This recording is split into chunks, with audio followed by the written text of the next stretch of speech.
انا ضربت وقت له وانا خويا خنهضر مع الناس، خنهضر مع سيدنا وخنهضر مع سيدنا. البوليس ما بقاوش يخرجوا انا اللي مشى معاه، واخويا مات ما بقاوش يمشيو البوليس يكشفوا هذا اللي مشى معاه. ورا خويا هو تيقاوم قبضوا هذا اللي خرجوا، هذا اللي دا هو اللي خرجوا هو اللي كيعرف الدراري. وعصام الهضره كدور تيقول لك ربعه هو هرب بالموطور. واش اخويا اللي صايك ما تضربش اللي موراك. إذا متتبعينا الكرام متتبعين اخر خبر في اثناء البث المباشر هنا من مدينه سليمان، بالضبط من ولاد مالك. اليوم هذاك اللي دا اختكم تجيبوها، ولقينا عندهم موتور الصنداله ديال خويا، وامو تتقول لي خذ سيري عند البوليس ولا خذي حقك. وعنده الموتور والصنداله وعنده الدليل. احبابي وقفوا يقول لك انا هربت ورحنا عيطنا كانوا يقتلوني وهما بلادهم هذه. ومعي جات عندي تلهنا تتهدد عليا وامو جات تلهنا تتهدد عليا وتتقول لي المخزن ما يدير لولدي والو. ولاد حسين هو جاي راكبين على الموتور واحد الخلويه، دوز ولدي من الخلويه. هو جاي قال لك هو على كلامه قال لك انا درت راسي هك والضربه جات في عصام. كيفاش انت سايق بالموتور وما جاتش فيك الضربه وولدي يشدو ما كيسكر؟ الله ينصر سيدنا والله يجعل ربي يطول عمره. راه هاد السيد اللي داود اختي راه داه بالموتور وقال لك مني داه مشى لولاد حسين قال لك جابوا واحد قال لك انا ملي ضربوه طيحوه. هاد بغا ربي سيدنا وينصرو ويقعد وسادو يبين لنا حقنا، يبين لنا حقنا في هادو اللي تكرفسوا عليه خويا، اللي قتلوا خويا وتكرفسوا عليه. راه ما بقى حق، راه هادشي ولا شي اليوم شي ولا يقتل شي واليوم شي ولا ينتقم من شي. خويا يبينوا لنا حقنا.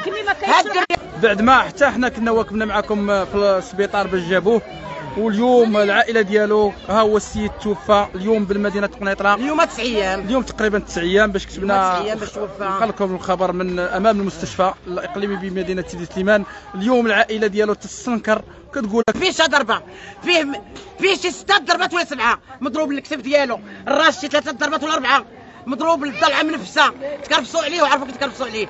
جابوه هو اصلا جابوه ميت، اصلا فيه التشخيره تاع الموت. قام من اليوم 9 ايام ملي تهز من تما ما هضر. اليوم 9 ايام هو توفى.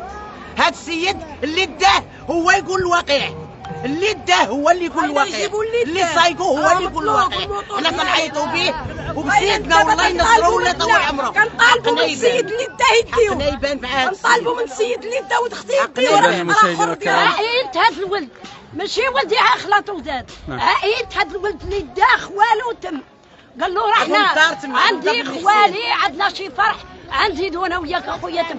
قال له انا خويا راه عندي اختي تماك في ولاد شداد وشدوا ولدي عمروا عينهم بالموتور بغا يقلعوه له. كون عاد داو الموتور وما داروش خلوه بعمره. كون عاد داو عايدوا كان كون عاد سمح لهم في الموتور وما يديروش لولدي ديك القتله حشوم عليهم. الدري اللي داه هو على حكام البوليس والاخرين على حكام الجدارميه ما بينوا لينا والو. مشينا للجدارميه قال لك باقي ما شديناهم. الولد اللي هنا راه كيدور تعاودوا لي من حي ولاد مالك. اليوم كطالب الجهات المعنيه، رجال الدرك الملكي، رجال الامن، باش انهم يفتحوا واحد التحقيق وفي هذه الملابسات ديال هذا السيد هذا اللي تقريبا مده اسبوع اللي حتى هو كان. اذا اخواني اخواتي متابعينا الكرام متابعين اخر خبر هنا من حي ولاد مالك. اذا استنكار العائلات ديالهم. اذا شكرا لكم على التتبع والى بث اخر ان شاء الله. الصلايه واخويا جاب معاه الصلايه وحزت خويا على الصحه وحزت خويا على الموتور وكون خداو الموتور وكون خلاو خويا واخويا عصام السين واخويا عصام صاحب عيب وسيد خموجي وانا مزوقه فيك وشد لنا حقنا وسيدي سليمان وانا مزوقه فيك واخويا مشى واخويا مشى واخويا مشى كبير واخويا مشى ديالنا. بغينا الحق ديالنا. العائله ديالو تستنكر كتقول لك بغينا حقنا في الابن ديالنا. اذا اخواني اخواتي متابعينا الكرام كما تابعتوا معنا في هذا البث المباشر من حي ولاد مالك.